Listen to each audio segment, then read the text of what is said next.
Hi friends, ಇವತ್ತು ನಾನು ನಿಮ್ಗೆ ಏನು ಮಾಡಿ ತೋರಿಸ್ತಾ ಇದ್ದೀನಿ ಅಂದರೆ ಪಾಲಕ್ ಸೊಪ್ಪು ಉಪ್ಪಿಟ್ಟು.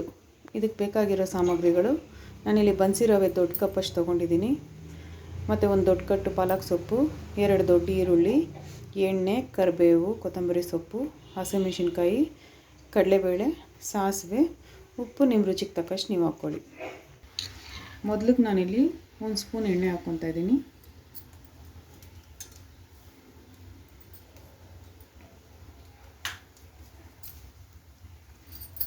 ಬಿಸಿಯಾಗಿದೆ, ರವೆ ಹಾಕ್ಕೊಂಡು ಹುರ್ಕೊಳ್ಳಿ.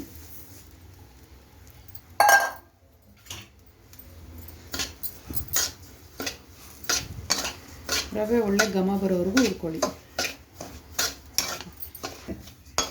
ಈಗ ನೋಡಿ, ರವೆ ಚೆನ್ನಾಗಿ ಹುರಿದಿದ್ದಾಗಿದೆ, ಘಮ ಬರ್ತಾಯಿದೆ. ಈಗ ಎತ್ತಿ ಸೈಡ್ಗೆ ಇಟ್ಕೊಳ್ಳಿ. ಈಗ ಒಂದು 3 ಸ್ಪೂನಷ್ಟು ಎಣ್ಣೆ ಹಾಕ್ಕೊಳ್ಳಿ ಬಾಣಲಿಗೆ.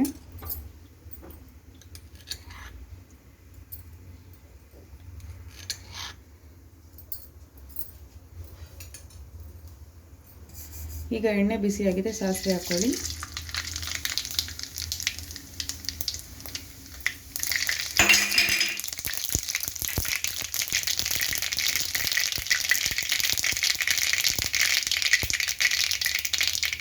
ಸಾಸಿವೆ ಚಿಟಪಟ ಆದಮೇಲೆ ಕಡಲೆಬೇಳೆ ಹಾಕ್ಕೊಳ್ಳಿ.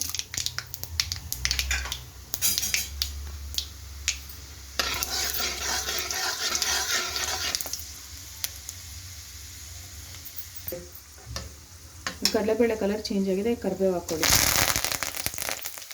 ಹಸಿಮೆಣಸಿನ್ಕಾಯಿ ಹಾಕ್ಕೊಳ್ಳಿ.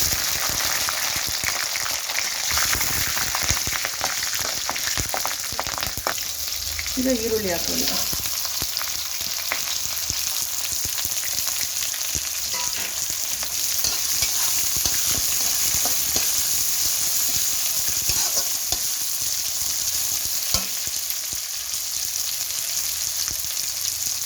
ಈಗ ಈರುಳ್ಳಿಗೆ ತಕ್ಕಷ್ಟು ಉಪ್ಪು ಹಾಕ್ಕೊಳ್ಳಿ.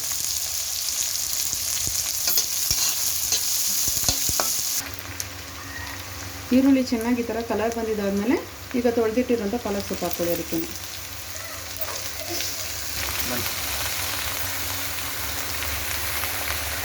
ನಾನು ದೊಡ್ಡ ಕಟ್ಟಷ್ಟು ಪಾಲಕ್ ಸೊಪ್ಪು ತಗೊಂಡಿದ್ದೀನಿ.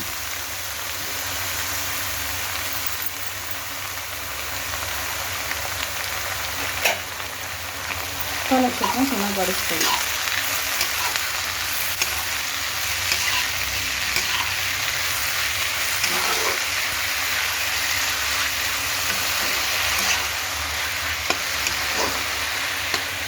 ಈಗ ಪಾಲಕ್ ಸೊಪ್ಪು ನೋಡಿ, ನಾವು ಹಾಕಿದಂಥ ಪಾಲಕ್ ಸೊಪ್ಪು ಚೆನ್ನಾಗಿ ಹುರ್ಕೊಂಡಿದ್ದಾಗಿದೆ. ಈಗ ನಾವು ಯಾವ ಕಪ್ಪಲ್ಲಿ ರವೆ ತೊಗೊಂಡಿದ್ವೋ ಅಳತೆ 1 ಕಪ್ ರವೆಗೆ 2 ಕಪ್ಪಷ್ಟು ನೀರು ಹಾಕ್ಕೊಳ್ಳಿ. 2 ಕಪ್ಪಷ್ಟು ನೀರು ಹಾಕ್ಕೊಂಡು ನೀರನ್ನ ಚೆನ್ನಾಗಿ ಕುದಿಯೋದಕ್ಕೆ ಬಿಡಿ. ನೀರು ಈ ಥರ ಕುದಿ ಬಂದಾಗ ನಿಮ್ಮ ರುಚಿಗೆ ತಕ್ಕಷ್ಟು ಉಪ್ಪು ನೀವು ಹಾಕ್ಕೊಳ್ಳಿ. ನೀರು ಈ ಥರ ಕುದಿಬೇಕಾದ್ರೆ ನಾವು ಹುರಿದಿಕೊಂಡಿರೋ ರವೆನ ಮಿಕ್ಸ್ ಮಾಡ್ಕೊಳ್ಳಿ. ರವೆ ಹಾಕಿ ಮಿಕ್ಸ್ ಮಾಡಿಕೊಂಡು ಅದ್ರ ಮೇಲೆ ಒಂದು ತಟ್ಟೆ ಮುಚ್ಚಿ ಒಂದು 15 ನಿಮಿಷ ಸಿಮ್ಮಲ್ಲಿ ಬಿಟ್ಬಿಡಿ. ಚೆನ್ನಾಗಿ ಬೇಯಬೇಕು, ಬನ್ಸಿ ರವೆ ಅಲ್ವಾ ಅದು.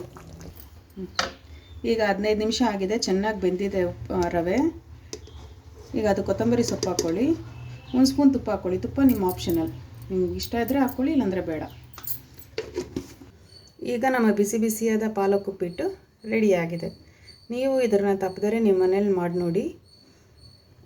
ನಮ್ಮ ಚಾನಲ್ನ ಸಬ್ಸ್ಕ್ರೈಬ್ ಮಾಡಿ, ಲೈಕ್ ಮಾಡಿ, ಶೇರ್ ಮಾಡಿ. ಹೀಗೆ ನನಗೆ ಸಪೋರ್ಟ್ ಮಾಡ್ತಾಯಿರಿ. ಧನ್ಯವಾದಗಳು ಫ್ರೆಂಡ್ಸ್.